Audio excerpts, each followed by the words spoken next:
1, então, diz assim, Gálatas capítulo 1, do versículo 6 ao 9. Admira-me que estejais passando tão depressa daquele que vos chamou da graça de Cristo para outro evangelho, o qual não é outro, senão que há alguns que vos perturbam e querem perverter o evangelho de Cristo.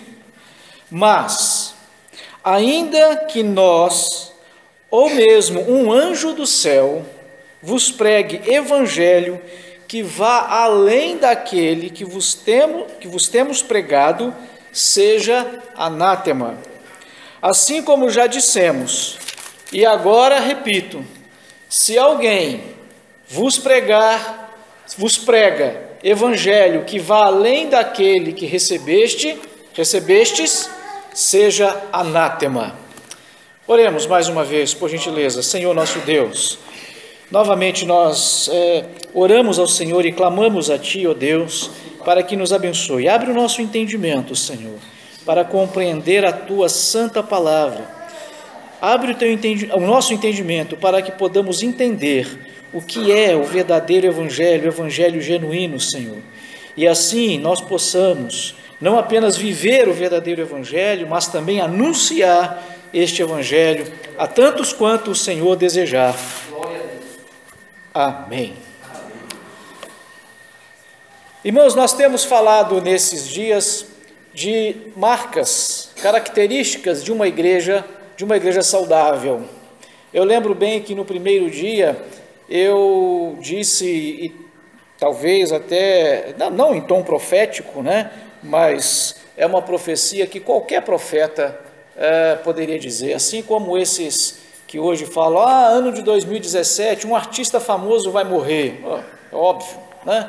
Então, mas eu disse que nós podemos ser uma igreja saudável, mas não uma igreja perfeita. Igreja perfeita não existe. Nós aprendemos a diferença entre igreja verdadeira e falsa igreja. Existem muitas igrejas, né, chamadas organizações, grupo de pessoas, talvez poderíamos dizer denominações, que se dizem denominações cristãs, mas que não são uma igreja verdadeira, são falsas igrejas, porque ensinam ensinamentos contrários, antibíblicos, ou que estão além da Bíblia, ou que estão aquém do que a Bíblia ensina. Nós vimos que a marca fundamental é a pregação expositiva da palavra, porque a pregação ela tem que expor a palavra de Deus. Nós temos visto nas quartas-feiras, eu mais uma vez peço que você não se ausente, esteja presente nos cultos de quarta, complementando o outro, né? Então, quando se perde o culto da quarta-feira, se perde boa parte do ensino completo que nós temos dado, mas nós temos aprendido que a Bíblia ela é a palavra de Deus, a Bíblia ela é inerrável, ela não tem erros, a Bíblia é infalível, ela não falha. Então, a pregação ela tem que sair da Bíblia e não alguém chegar com uma boa ideia e sair catando versículos que poderiam apoiar essa ideia. A semana passada, até vocês viram que eu separei 4 versículos bíblicos, e esses 4 versículos bíblicos, se eles forem isolados do seu contexto, eles poderiam ser citados como base para dizer que Deus não existe, para dizer que Jesus Cristo é uma pessoa comum como qualquer outro, que o Espírito Santo não é nada, e que na verdade Deus somos nós. Eu sou Deus, você é Deus. Você veja que se a gente isolar texto da Escritura, tirar a fala do contexto, olha quanta coisa errada a gente poderia falar. Por isso que eu não posso ter uma boa ideia, achar um versículo e pregar a minha boa ideia. A pregação ela tem que expor o que a Bíblia diz e tão somente o que a Bíblia diz. O pregador, quando prega, não deve pregar as suas ideias, o que ele acha, mas é o que a Bíblia está dizendo que deve ser pregado. A segunda marca que nós vimos é a respeito da teologia. Qualquer pessoa que fala bem, qualquer político desses que nós conhecemos aí, é capaz de falar muito bem, mas tem que procurar conhecer a Bíblia dentro do seu contexto, conhecer as doutrinas, estudar bastante as doutrinas, se aprofundar nas doutrinas da Bíblia, para que não pregue doutrina de homem. No passado, quanta doutrina de homem nós vimos pregando em termos de usos e costumes, na verdade? Eu lembro de, há muito tempo atrás, termos alguns cultos chamados de cultos de doutrina. E o culto de doutrina era para dizer o que podia e o que não podia. Normalmente se referia a joias, bijuterias, pinturas, se pode tirar a ponta do cabelo, se não pode tirar a ponta do cabelo, essas coisas todas assim. Algumas outras doutrinas de homens muito mais perniciosas têm sido pregadas até hoje, né? Mas pregação expositiva tem que ser a pregação expositiva da palavra de Deus dentro da doutrina, das doutrinas da palavra de Deus. A terceira marca, irmãos, então, de uma igreja saudável é o Evangelho. Isso pode parecer óbvio, mas infelizmente nós temos visto muitos falsos evangelhos sendo pregados. Eu costumo dizer que nós vivemos a era que é caracterizada pela igreja de Laodiceia, em Apocalipse capítulo 3. A essa igreja, o Senhor Jesus Cristo pede ao apóstolo João que escrevesse uma carta, e a descrição que ele faz dessa igreja, ela se encaixa perfeitamente com a igreja, não a denominação, mas a igreja de Cristo hoje. Uma igreja que parece fervorosa na sua teologia, mas na sua prática, no seu dia a dia, é uma igreja que não vive aquilo que ela diz. A igreja que fala que Jesus Cristo é Senhor, que Jesus Cristo é Deus, mas esse mesmo Jesus foi colocado do lado de fora da porta, o que é da porta do seu templo e do seu coração.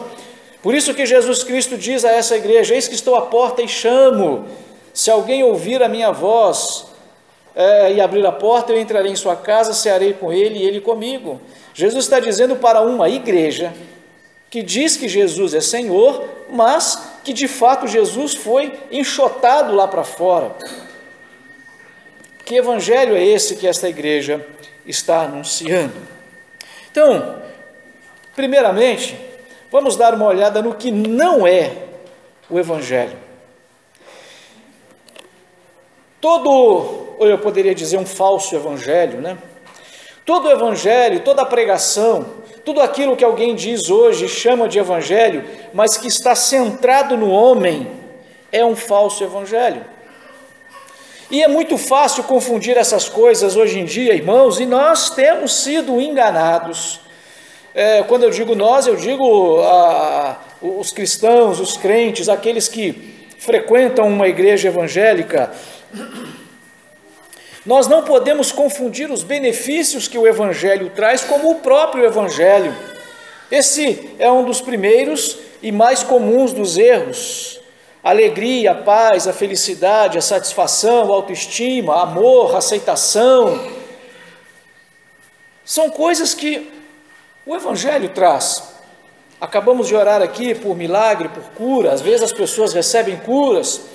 Às vezes as pessoas passam por problemas, crises de relacionamento, marido, esposa, pai, filho, patrão, empregado, amigo, amiga, irmãos. E quando nós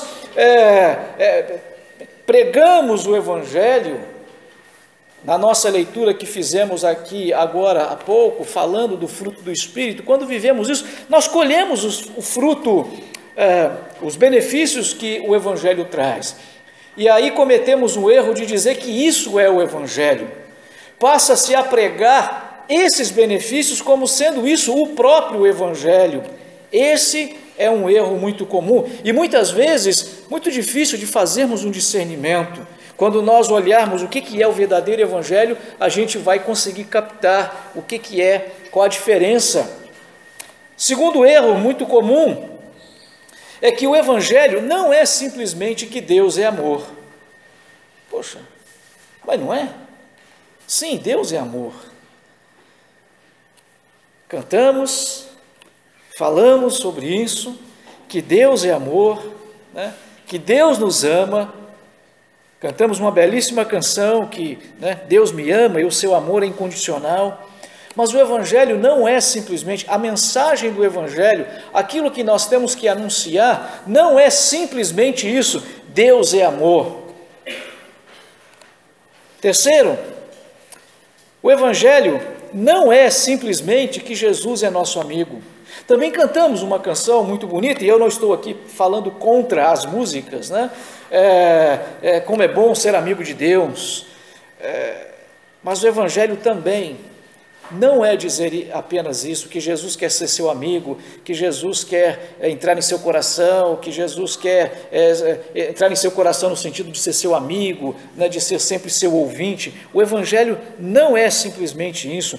E por último, não quero esgotar, mas apenas dando esses 4 itens, o Evangelho não é simplesmente que devemos viver uma vida correta. O mundo hoje está falando muito nisso aí.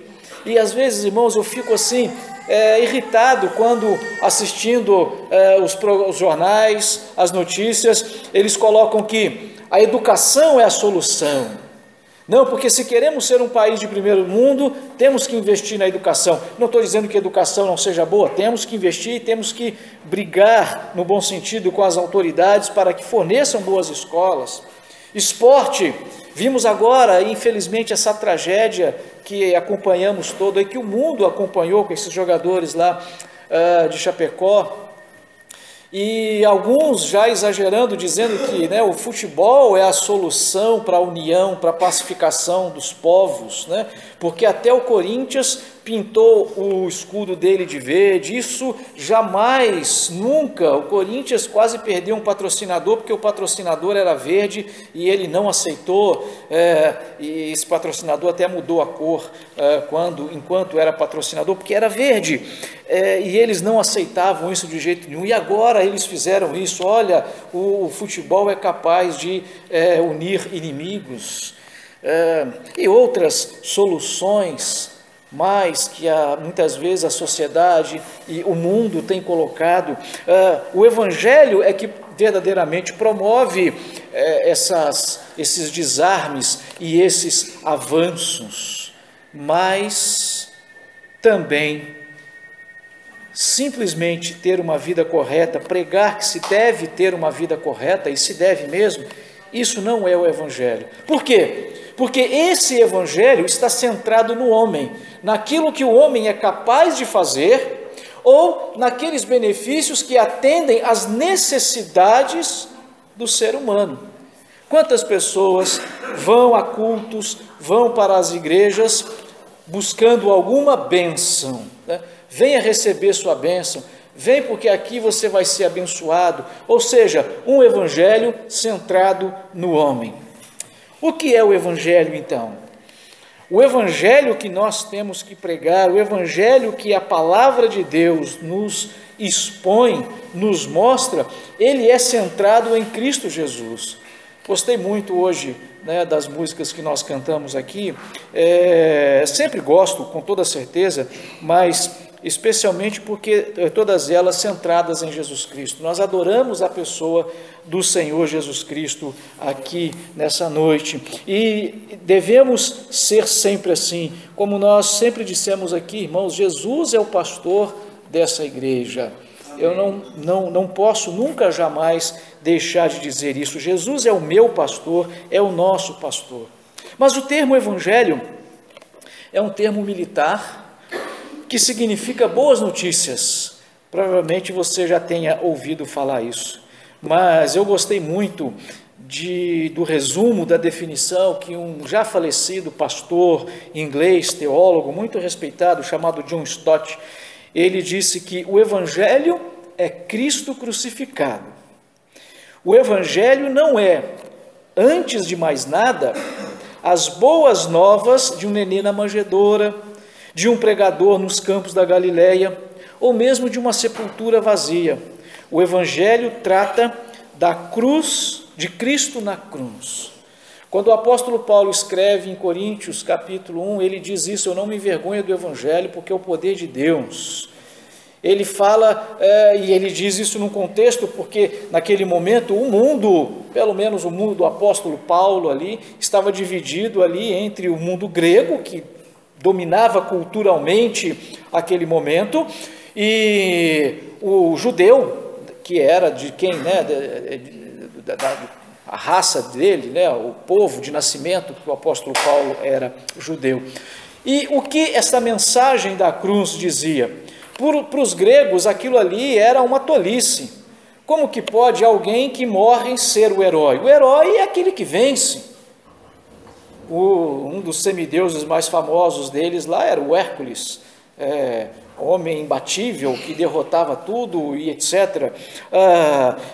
E assim, para nós, quem vence, quem é o general, aquele que derrota todos os inimigos e que fica vivo no final, esse é que é o herói. E você me vem com um que morreu, e os judeus igualmente diziam, olha, isso aí é um escândalo, isso é uma loucura, como é que essa mensagem da cruz está falando de um homem que foi morrer no lugar dos outros e derramar o seu sangue e ter o seu corpo partido, e esse homem aí se intitula de Deus.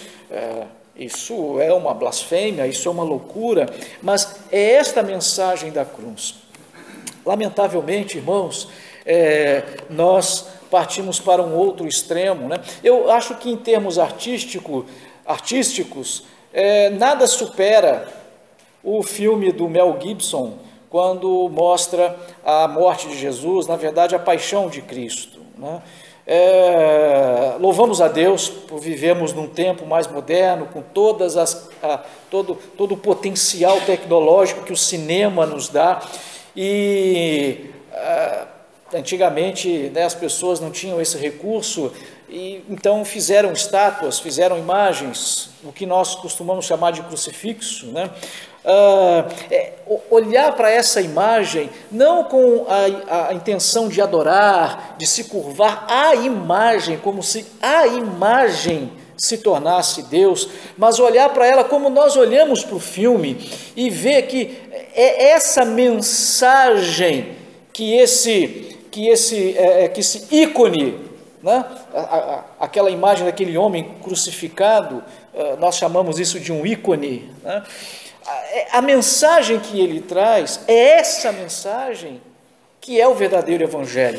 Veja, por favor, não me confunda, tá? Não estou dizendo que nós devemos, eu estou dizendo que o crucifixo é o evangelho, não é isso. Eu estou dizendo que essa imagem, aquilo que quando nós olhamos no filme do Mel Gibson, e quem foi ao cinema assistir, no final, quando Jesus ressuscita, 99% do pessoal que estava ali era crente, aí todo mundo bate palma, gente falando em línguas, orando, porque entenderam realmente, conseguiram, né, se colocar lá na Palestina 2000 anos atrás, vendo ali Jesus sofrer tudo aquilo que sofreu. É o sofrimento de Cristo que é o evangelho, que é a essência do evangelho, o sofrimento de Cristo por nós.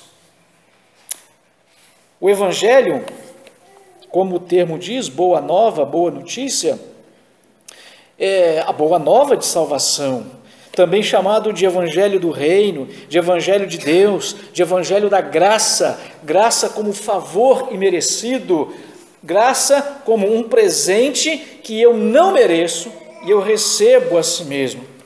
Desta forma, irmãos, então nós estamos vendo que boa notícia, às vezes é uma notícia ruim. Nesse caso aqui, é isso.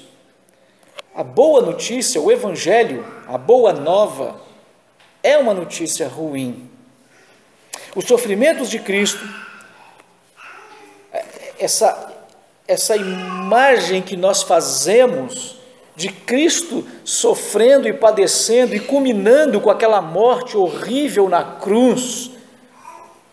Se você procurar na internet, você vai achar a descrição médica do sofrimento de Cristo. Algumas são melhores do que outras. A melhor que eu achei, ela é reproduzida num livro chamado Em Defesa de Cristo, de um jornalista americano chamado Lee Strobel. Sensacional, faz com que a gente sinta como foi terrível, como foi a dor que Jesus Cristo sofreu. A humanidade, irmãos, todos nós, estamos terrivelmente corrompidos, porque todos nós pecamos e estamos destituídos da graça de Deus. Eu gostaria de ler aqui o texto, se você quiser abrir sua Bíblia, de Romanos capítulo 3, mas esse texto aqui descreve como somos todos nós, de Adão até a última criança que ainda está por nascer antes da volta de Jesus Cristo, ela está incluída dentro dessa descrição, desses parâmetros que Romanos capítulo 3, versículo de 10 em diante vai dizer, como está escrito, não há um justo, nenhum sequer, não há quem entenda, não há quem busque a Deus, todos se extraviaram, a uma se fizeram inúteis, não há quem faça o bem, não há nenhum sequer. A garganta deles é sepulcro aberto, com a língua urdem engano, veneno de víbora está nos seus lábios. A boca eles a têm cheia de maldição e de amargura. São seus pés velozes para derramar sangue, nos seus caminhos há destruição e miséria. Desconhecem o caminho da paz, não há temor de Deus diante dos seus olhos. E o 23 vai concluir, versículo 23, pois todos pecaram e carecem da glória de Deus. Todos nós, então, somos pecadores, a humanidade inteira está em pecado. E a boa notícia, então, é que Jesus Cristo sofreu em nosso lugar. Jesus Cristo sofreu as dores que nós deveríamos sofrer. Aquilo que para nós é uma boa notícia, ela foi algo terrível que o próprio Deus, ao se encarnar em Cristo Jesus, o Senhor Jesus encarnado, aquele homem encarnado sofreu. Dito isto, irmãos, essa é a boa nova que nós temos que anunciar. Dito isto, o Evangelho, ele é sintetizado em duas palavras: arrependimento e fé. Marcos 1,15 diz, o tempo está cumprido e é chegado o reino de Deus. Arrependei-vos e crede no Evangelho.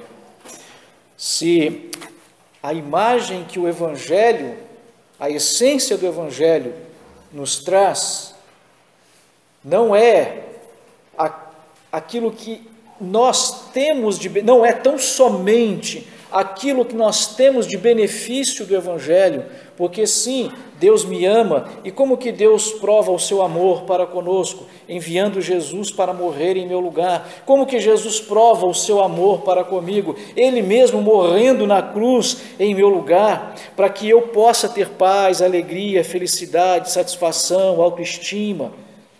Jesus morre ali na cruz para que todos aqueles que alcançam o direito de se tornarem filhos de Deus sejam não apenas discípulos de Jesus, mas sim amigos de Jesus. Esses benefícios que nós temos, ele vem da essência que é o sofrimento desse Jesus ali na cruz por nós. Por isso, irmãos, nós temos que anunciar esse Evangelho, temos que viver este Evangelho genuíno. Este Evangelho genuíno nos vai dizer que o único Deus, o Deus Santo, nos criou à sua imagem, para que nós pudéssemos conhecê-lo. Quando Deus nos criou em Adão, nos criou a sua semelhança, e essa imagem e semelhança, ela nos comunica, dentre outras coisas, que nós devemos e podemos, e fomos para isso criados, ter comunhão, ter intimidade, conhecimento, relacionamento com Deus. O problema é que em Adão nós pecamos e nos separamos de Deus, estamos longe, estamos afastados. Acabamos de ver aqui o que diz Romanos, Gênesis 3, nos relata como foi essa primeira queda, ou esse primeiro pecado que introduziu todos os outros males nesse mundo. Sim, Deus é amor, e no seu grande amor, Jesus Cristo se torna um ser humano, se torna um homem como nós. Jesus Cristo viveu nesse mundo, viveu uma vida perfeita, ele morreu na cruz, como estava determinado, como estava profetizado já na lei. Ele tomou sobre si o nosso castigo, o castigo pelos nossos pecados, e todos aqueles que se convertem, todos aqueles que se arrependem e exercem fé em Cristo Jesus, são salvos.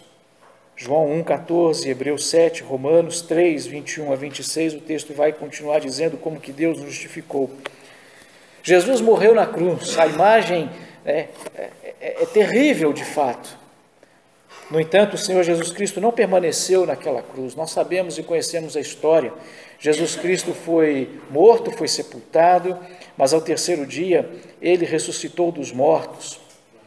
Ele ressuscitou dos mortos e se apresentou a Deus em nosso lugar, e assim a ira de Deus contra aqueles a quem Ele deseja salvar, ela foi esgotada, ela foi aplacada, o nosso pecado é encoberto, e agora Ele nos chama ao arrependimento. Ele nos chama para que possamos reconhecer o nosso pecado, reconhecer que somos de tudo isso que o texto de Romanos capítulo 3 disse aqui. Isso aqui sou eu, isso aqui descreve a minha pessoa. Eu não sou justo, eu não busco a Deus por mim mesmo, eu me extraviei diante de Deus, não faço a vontade de Deus, somos absolutamente pecadores, cheio de veneno de víbora em nossos lábios, cheio de maldição e amargura. Os nossos pés são velozes para o pecado, para fazer tudo aquilo que é errado. Quando nós reconhecemos que somos pecadores e exercemos a nossa fé em Cristo Jesus, que morreu por nós, nós nascemos de novo. Deus dá-nos o poder, Deus dá-nos o privilégio de nascer de novo, é começar de novo, é iniciar desse ponto, daquele momento em diante, uma vida nova. Crescemos, nascemos de novo, nos tornamos como que bebês, e assim iniciamos diante de Deus uma nova caminhada de santificação, até o dia em que Cristo voltar para nos levar, e estaremos para sempre com Ele nos céus, e lá seremos plenamente santificados, e toda essa natureza pecaminosa, toda essa tendência, essas paixões e concupiscências da nossa carne, elas serão lançadas no inferno, junto com o diabo, e todos aqueles que se recusaram a crer em Deus, a se arrepender, a crer em Jesus, serão lançados no inferno, e nós estaremos com Ele na glória para sempre. Isto é o Evangelho, irmãos. Esse é o Evangelho que temos que pregar. Então o Evangelho, ele é sim uma boa notícia, mas é uma boa notícia que vem carregada de sofrimento. Alguém sofreu muito em nosso lugar. E em certo sentido, nós também precisamos vivenciar uma certa parcela, uma certa porção de sacrifícios.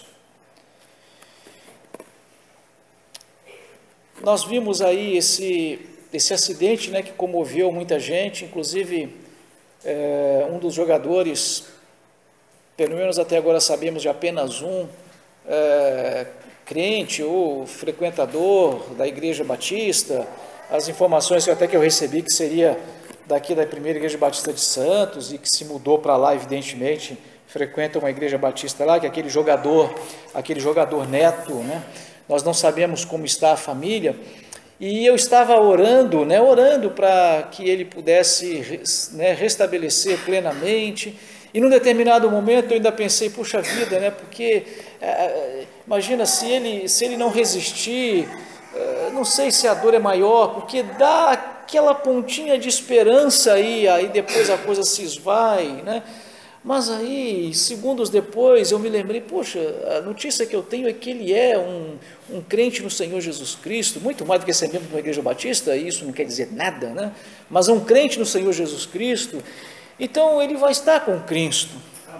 Lembrei-me também da minha sogra, lembro muito claramente desse dia, ela já estava assim num momento bastante difícil já, que a gente poderia chamar de terminal, e aí quando eu me dei conta de que ela poderia, de que a qualquer momento nós poderíamos receber um telefonema, de que ela então faleceu, naquele instante eu falei, o pensamento foi tomando e eu comecei a pensar, puxa, talvez pode ser agora, e já estava quase que ouvindo o telefone, né?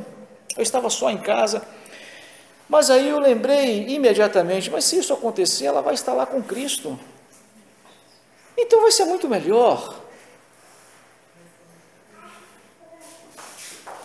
Irmãos, e quantas vezes, eu não entendo porquê, muitas vezes o que nós queremos, né, é viver, ninguém quer morrer, a gente quer viver, mas como o apóstolo Paulo diz, né, o morrer para ele, puxa vida, ele queria morrer logo, partir e estar com Cristo, mas por causa da sua missão, da pregação do Evangelho, ele então orava a Deus para continuar ainda nesse corpo, nesse tempo aqui mortal, né, nesse tempo que nós vivemos ainda hoje, e claro, ele há 2000 anos aproximadamente atrás, para continuar pregando o Evangelho, mas aqueles que de fato têm Cristo como o Senhor, que vivem de fato um Evangelho, que conhecem de fato o Evangelho, não se desesperam por mais do que alguns segundos. Eu não vi alguns relatos, me parece que o pastor Mendes colocou um vídeo em que ele visita o pastor Russell Shedd, não muitos dias depois dessa visita o pastor Russell Shedd morreu, e me parece que a mensagem que o pastor Shedd havia dito, ele já com câncer também, já numa fase bastante avançada, mas a mensagem serena que ele deu, de ter a certeza de que estaria com Cristo, mais ou menos assim, eu fico imaginando como irmão Messias e irmão Adélia estavam ontem, animados, a irmã Adélia então, numa animação só, nem essa notícia trágica desse avião que caiu a fez perder o ânimo, né, perder aquela alegria, porque ela vai lá visitar o filho e rever as netas, olha que coisa mais linda, mais maravilhosa, então ela não estava nem aí para nada, eu quero mais é que entrar nesse avião e ir embora, não quero saber se avião cai, avião, isso aí a gente pensa depois que ele cair, mas antes não, né? Aqueles que são de fato crentes no Senhor Jesus Cristo, que vivem esse Evangelho genuíno, irmãos, eles estão ansiosos por encontrar a Cristo. Se eu morrer amanhã, glória a Deus, eu tenho certeza de que estarei com Cristo, porque o verdadeiro Evangelho nos dá essa mensagem real, essa mensagem viva, ainda que eu esteja enfrentando um câncer, ainda que eu esteja enfrentando uma perseguição, como muitos de nossos irmãos que estão em países fechados, pelos quais nós temos orado aqui aos domingos, onde as pessoas estão presas, alguns estão condenados à morte, alguns estão lá no corredor da morte, aguardando o dia da execução, pura e simplesmente porque anunciam o Evangelho. O verdadeiro Evangelho não é sinônimo de não sofrimento, de não tribulação, de não dificuldades nesta vida, mas o verdadeiro Evangelho é Cristo Jesus, nosso Senhor, nosso Salvador, sendo glorificado, sendo exaltado pelo sofrimento que Ele já fez no passado, mas Ele não continua lá sofrendo, Ele ressuscitou, Ele venceu a morte e Ele está lá no céu, preparando um lugar para mim, para que onde Ele está, eu esteja também, daqui a muito pouco tempo, quem sabe essa noite. Quando nós pensamos nessas coisas, irmãos, quando nós meditamos sobre o verdadeiro Evangelho, todas as coisas desse mundo, sejam elas boas, sejam elas ruins, elas perdem o sentido absolutamente. Absolutamente. Uma igreja saudável, ela vive centrada nesse Evangelho, o Evangelho do Senhor Jesus Cristo. Ela não é feliz de acordo com as circunstâncias da vida. Se as coisas estão boas, se o governante que está lá no poder é aquele que eu votei nele, eu estou bem. Se não é, então não. Se é o meu time que ganhou o campeonato, eu estou bem. Se ele perdeu, eu estou mal. Se eu tenho emprego, eu estou bem. Se eu não tenho emprego, eu estou mal. E aí eu preciso ficar inventando coisas boas o tempo todo. O verdadeiro Evangelho não é esse. Mas o verdadeiro Evangelho é aquele centrado em Cristo, que olha para a cruz de Cristo e vê que aquele que padeceu e sofreu tudo aquilo que sofreu, venceu, está vivo e voltará. Por isso, para que eu possa fazer parte desse povo que ele está reunindo, eu preciso exercer arrependimento e fé. E é esse convite que eu quero fazer para você hoje. Talvez você já tenha vindo aqui tantas e tantas vezes, talvez já até membro da igreja, dizimista, ofertante, participante das nossas organizações, dos nossos eventos e tudo mais, mas talvez você ainda não tenha se reconhecido como um pecador. Talvez você ache que agora que eu frequento a igreja batista, parei de beber, parei de fumar, parei de falar mal dos outros, parei de fofocar, parei de ver pornografia no Facebook, na internet, né? Parei de dar desfalque, parei de roubar, parei de fazer tudo isso, agora eu sou um bom crente, um bom cidadão. Mas talvez você nunca tenha se dado conta e se arrependido dessas coisas e reconhecido que isso não é coisa para ser exaltada, como nós já vimos muitos testemunhos. Eu parei de ver esse negócio, né? Eu acho que tem bastante tempo que não tem mais isso, né? Mas antigamente era assim, eu fui bandido, eu assaltei, eu matei, eu fiz isso, eu fiz aquilo, não sei o que, 1 hora falando que eu fui, que eu matei, que eu rodopiei, que eu não sei o que, fechei corpo, abri corpo, não sei o que e tal, não sei o que, aí eu aceitei Jesus e glória a Deus, e lá no final está aqui o livro do meu testemunho, compra aqui o fita cassete do meu testemunho, e põe o dinheiro no bolso e vai embora. Já há muito tempo que eu não escuto isso. Não é para nós exaltarmos o quão podre nós fomos, isso é para nos corar de vergonha, mas é para dizer: sim, Jesus, eu sou pecador, e se eu deixei essas coisas, olha, se fosse possível, Deus dá uma cochilada, sabe aquela pescada que a gente dá? Assim, se fosse possível Deus fazer isso, se Ele fizesse assim, eu faria todas essas coisas de novo em questão de segundos. Você já viu gente que frequenta a igreja, que não é convertido, que frequenta a igreja durante muito tempo, aí depois por uma coisinha ou outra, às vezes uma bobeira, ele sai da igreja, aí ele chuta o pau da barraca, ele volta com tudo, mas volta com tudo mesmo. Se cheirava, cheira agora 3 vezes mais, se bebia, bebe agora 10 vezes mais, né? Se prostituía com 2 pessoas, agora se prostitui com 50, e é uma coisa terrível. Se Deus der uma cochilada, eu sou capaz de fazer tudo isso de volta. Por isso, eu sempre digo para Deus: Deus, eu sou pecador, eu não gosto disso, eu tenho vergonha disso, eu me arrependo disso, mas eu quero confiar, e eu confio que Jesus Cristo morreu pelos meus pecados, e que Jesus Cristo está aí nos céus hoje intercedendo por mim, e é por causa do sacrifício de Jesus que eu sei que eu estarei contigo, Senhor.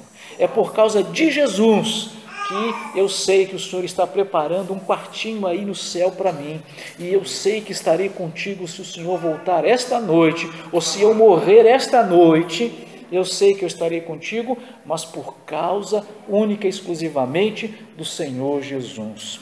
Se você confessar a Cristo como seu Senhor, Se você entregar sua vida a Ele, se você exercer a fé nele, você estará salvo.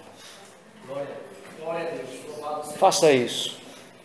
Confesse a Jesus como seu único e suficiente Senhor e Salvador.